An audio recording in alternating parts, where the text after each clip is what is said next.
개신교 인구는 10년 동안 14만 3천여 명이 줄어든 것으로 나타났습니다.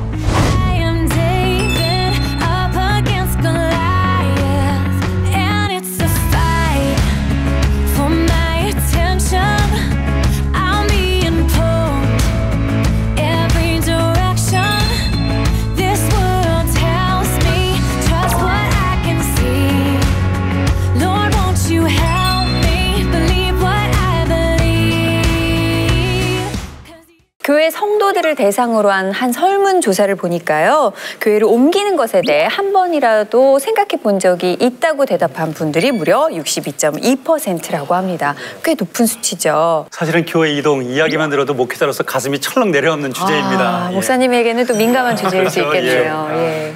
성경에 보면 교회를 옮겨야 된다 말아야 된다 뭐 이런 구체적인 말씀은 없습니다.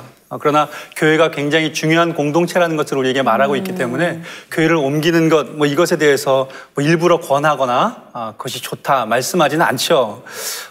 그러나 우리가 생각해 보건대 교회의 본질적인 역할이 무엇인가라고 할 때에 우리 사람들의 영혼을 살려내고 또 그 영혼을 건강하게 하는 것도 교회의 본질인데 그 교회 안에 내가 속하면서 내 영혼이 살지 못하고 내 영혼이 건강하지 못하다면 사람을 고치는 병원도 거기서 역할을 못하면 병원을 한번 옮겨보는 것처럼 이 교회도 그런 옮기는 것에 대해서 한번 고려해 보아야 되지 않을까라는 생각은 가지고 있습니다. 그리고 또 한 가지, 교회를 하나님께서 세우실 때에 이 땅의 모든 교회에게 공통적으로 준 사명도 있지만 그 교회마다 감당하라고 특별히 주신 은사와 비전들이 있는데 네. 하나님이 나에게 주신 비전과 은사에 맞는 교회를 섬기면서 그곳에서 그 역할을 감당하는 것도 바람직하다고 보거든요. 그러면 그런 교회를 내가 찾아서 섬기는 것도 좋지 않을까라는 그런 생각을 해봅니다.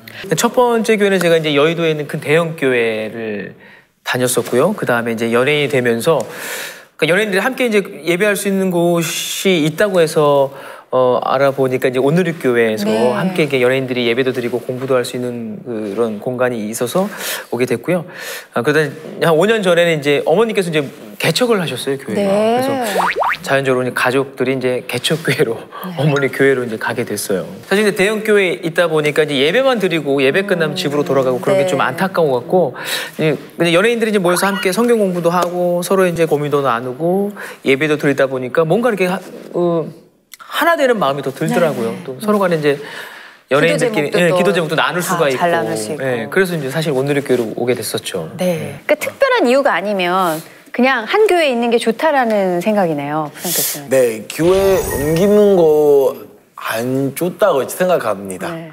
왜냐하면 가족이니까 문제 있어도 가족처럼 생각해야 돼요. 왜냐하면 뭐 집에서 형제들이 싸울 수도 있긴 한데 근데 뭐 집에서 못 떠나요. 그렇죠. 형제 싫다고 막 가족을 바꾸진 않죠. 네. 그렇죠. 네. 그렇게 교회도 그렇게 제가 그렇게 생각합니다. 교회 가족처럼. 교회를 이동하고 싶어 하시는 분들의 나이대를 봤더니요. 주로 20대에서 40대로 젊은 층이 교회 이동에 대해 많이 고민하는 걸로 나타났습니다. 반면에 50대 이상 성도들은요. 65% 이상이 교회 이동에 대해서 단 한 번도 생각해 보신 적이 없었다고 해요. 예전에는 우리가 한 마을 공동체를 벗어난다는 것이 참 쉽지 않았죠. 그 안에서 모든 관계가 맺어졌기 때문에 그렇습니다. 그래서 교회도 우리 이미 좀 나이가 드신 분들은 그 안에서 맺어진 모든 관계를 깨고 벗어난다는 것을 쉽게 생각하지 못하기 때문에 두려움일 수도 있죠. 그렇죠. 그래서 교회를 옮긴다는 것을 좀 생각하지 않는데 반해서 젊은 사람들은 요즘에는 뭐 온라인이든 아니면 다양한 매체들 통해서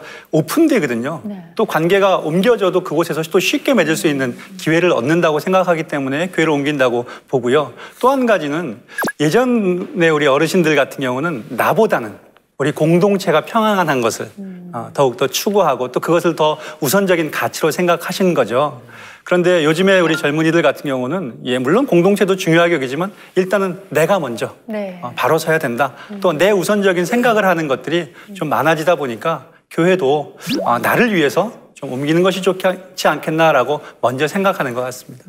제 주변은 심지어 그 목사님들의 설교를 좀 다양하게 듣기 위해서 이번 주에는 이 교회, 다음 주엔 저 교회 그렇게 이제 쇼핑하듯이 다니는 친구들도 많이 봤어요. 네, 과연 이제 그런 것이 어떤 결과를 낳을지에 대해서는 저희가 또 진지하게 고민해 볼 필요가 있지 않나 싶습니다.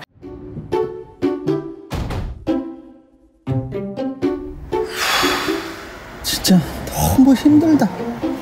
집 앞에 교회 가고 싶은데. 이사는 했어도 교회는 가야지. 주말마다 교회 운전하는 게 힘드니까 그러지. 아휴. 근데 목사님 진짜 너무한 거 같지 않아? 거기에 임집사 얘기도 들었어, 같이? 듣긴 들었는데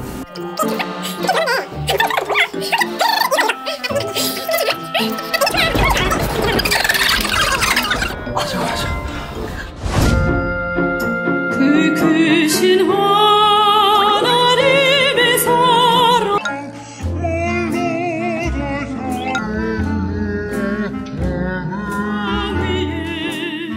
죄만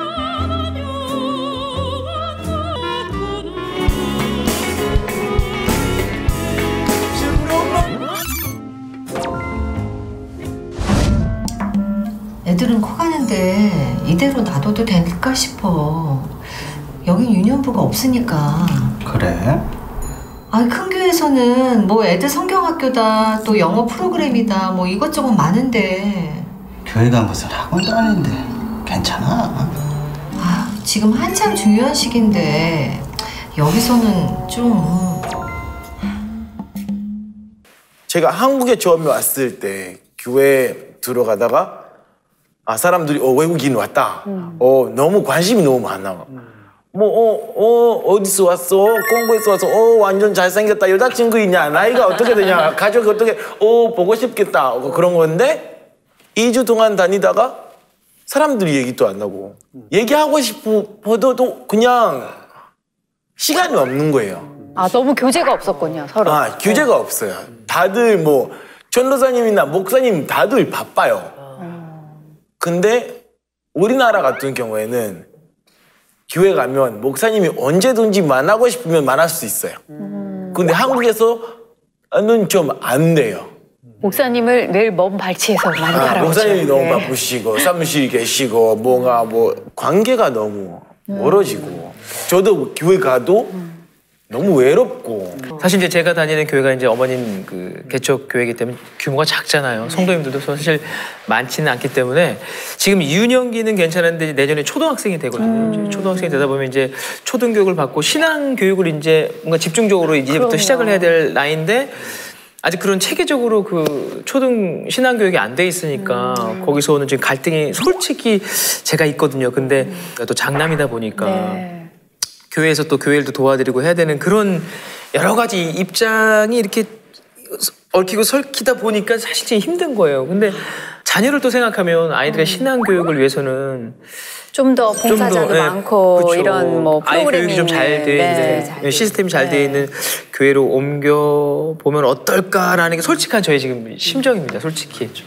시스템이 좋으면 신앙 교육이 잘 될 것이다 라고 그냥 단적으로 판단하는 것은 저는 다시 한번 생각해 볼 문제가 아닐까 싶습니다. 왜냐하면 신앙 교육이라는 것이 성경 지식을 단순히 전달하는 것만이 아니라 그 속에서 서로 인격적인 만남 또 이런 좋은 관계를 맺는 것, 이런 것이 아이들이 신앙적으로 바르게 자라는데 더 중요한 그런 요소라고 한다면요, 오히려 작은 교회가 그런 관계면에 있어서는 훨씬 더 유리한 점이 있습니다. 예. 그래서 우리는 어디서 교육을 받느냐보다는 어떤 자세로 교육을 받느냐, 가정에서 부모님들이 얼마나 좋은 모습의 본을 보여주느냐, 뭐 이런 것들이 훨씬 더 중요하죠. 그렇다고 하면 교육이라는 것을 단지 규모적으로 큰 교회, 대형 교회가 좋다 이렇게 판단할 것만은 아니라는 생각을 해봅니다. 네. 갑자기 문제집 탓하지 말라고 하셨던 저희 어머니의 말씀이 떠오르네요. 네가 할 탓이다라고 하셨었죠. 네. 큰 교회가 주는 매력이 꽤 있죠. 뭐냐? 첫 번째로는 일단은 교회 들락날락 하는지 안 하는지 잘 몰라요. 네. 들키지 않아요, 빠져도. 굉장히 저도 그런 점이 유혹적이었어요. 두 번째로는 고퀄리티, 좋은 수준의 교육과 신앙 시스템이 갖춰져 있다는 것, 이런 부분은 대단히 매력적일 수 있고요. 또 한 가지는 관계망 확충이 어마어마하죠. 네. 그래서 이제 연애하려면 큰 교회를 가라 이런 얘기가 나올 정도인데, 근데 이런 관계망의 확충이라는 게 단순히 그냥 어떤 신앙적 관계뿐만 아니라 사업적인 관계 이런 것들도 함께하기 때문에 이런 관계망이 주는 큰 강점이 아무래도 대형 교회가 가지고 있는 힘이라고 볼 수 있고요. 근데 반면에 상대적으로 이제 맹점도 있을 겁니다. 하나는 뭐냐면 일단은 내가 익명성이기 때문에 제대로 신앙적으로 성숙하기가 조금 어려워요. 내가 막 적극적으로 찾아가지 않고서는. 또 두 번째로는 실질적으로 관계망은 넓다고 하지만 깊은 관계망은 맺기가 또 어렵고요. 더군다나 신앙 교육에 있어서 아주 실질적인 부분에 있어서 장기적으로 이 사람을 이끌어줄 만한 사람들을 찾는다는 게 쉽지 않기 때문에 이 큰 교회가 가지고 있는 장점만큼이나 그 깊이만큼의 단점도 있다고 봐야 될 것 같고요. 작은 교회 같은 경우에는 일단 관계망이 굉장히 촘촘하죠. 그 촘촘한 관계망 때문에 이 사람이 살았는지 죽었는지 영적으로도 어떤 도움이 필요한지 실질적으로 어떤 도움이 필요한지 그래서 나는 그 사람에게 어떤 도움이 될 수 있을지 분명한 사람과 사람 사이의 어떤 온도랄까요? 이런 것들이 명확하고요. 또 한 가지는 아무래도 교회 인원이 적다 보니까 전반적으로 역할이 분명해요. 내가 하나님 앞에서 이런 일은 하고 있고 이걸 통해서 내가 갖게 되는 성취감과 또 소속감과 거기에 따른 감사 이런 것들이 또 명확하기 때문에 신앙적 성숙에 있어서는 제가 볼 땐 또 신앙적 활동에 있어서는 작은 교회가 가지고 있는 매력도 상당하다고 봅니다. 사실 우리 기독교의 본질이 좁은 길, 광약길, 좀 불편한 길로 나아가라고 하시는 것이 더 많거든요. 물론 대형교회와 소형교회를 딱 칼로 자르듯이 그렇게 결정하는 것보다는 하나님께서 나에게 지금 어디로 보내시는가 진지하게 묻고 거기에 응답에 따라 어떤 응답이든지 불편함이 있어도 온전히 순종할 수 있는 마음이 필요할 것 같아요. 대형이냐 소형이냐가 중요한 것이 아니라 교회에서 내가 어떤 사역을 감당할 수 있고 나를 어디로 보내시는가에 대해서 진지하게 한번 고민해 보시면 좋을 것 같습니다. 작년 그 성탄절 때 저희 남편이 대학 교회 설교가 있었어요. 그래서 저도 이제 그 교회 오래 다녔었기 때문에 그 교회 같이 오래간만에 갔어요. 근데 그 교회가 이제 파이프로 안이 쫙 나오고 성가대가 막 그냥 들어가면서 은혜가 그냥 그냥 확 쏟아지면서 뭐 주여 이게 저절로 이렇게 되는 이게 아무것도 아닌 것 같지만 이 교회가 주는 여러 영향력들 중에 예배 요소들 이것도 무시할 수는 없지만 이제 이런 건 있는 것 같아요. 찬양이 좋으면 말씀이 꽝이던가. 네. 또 말씀이 좋으면 관계가 어렵던가 다 가질 수가 없더라고요. 네. 그죠? 이 시간 동안 또 많은 그 개척교회 목사님들이 오르간 이렇게 고민하실까봐 네 그게 좀 염려가 되지만 결론은 문제집 탓하지 말고 학원 탓하지 말라던 우리 어머님의 말씀과 똑같다는 결론이 나오네요. 그렇죠? 예.